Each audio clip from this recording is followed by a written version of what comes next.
கோவில்லலாம் குடுக்குற பிரசாதம் மாதிரி வீட்லயே ஒரு சூப்பரான கோவில் ஸ்டைல் புளி சாதம் எப்படி செய்யறதுன்னு பார்க்கலாமா? இதோட டேஸ்ட் ரொம்பவே சூப்பரா இருக்கும்.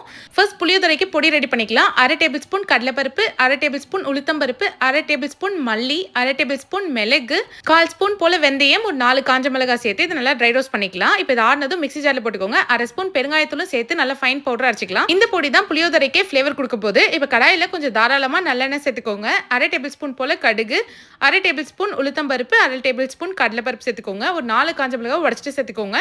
ஒரு கொத்து கருவேப்பிலை, 2 டேபிள் ஸ்பூன் வேர்க்கடலை சேர்த்துக்கலாம். வேர்க்கடலை நல்லா கிறிஸ்பி ஆனதுக்கு அப்புறமா 1/2 டேபிள் ஸ்பூன் போல பெருங்காயத்தூள், கொஞ்சமா மஞ்சள்தூள், தேவையான அளவுக்கு உப்பு சேர்த்து இதையும் ஒரு வாட்டி மிக்ஸ் பண்ணிடுங்க. இப்போ அரைச்சு வச்ச பொடியை சேர்த்து நல்லா ஒரு வாட்டி கலந்து விட்டுருங்க. ஒரு லெமன் சைஸ் அளவுக்கு புளியை திக்கா கரைச்சி வச்சிருக்கேன். அதை சேர்த்து ஒரு 10 நிமிஷம் நல்லா கொதிக்க வைங்க. நல்லா இந்த மாதிரி எண்ணெய் பிரிஞ்சு வந்ததும் ஃபைனலா கொஞ்சமா வெல்லம் சேர்த்துக்கோங்க புளிப்பை பேலன்ஸ் பண்றதுக்கு. அவ்வளவுதான், சூப்பரான புளித்தொக்கு ரெடி ஆயிடுச்சு. சாதம் வந்து நல்லா வெற வெறையா வடிச்சு வச்சுக்கோங்க.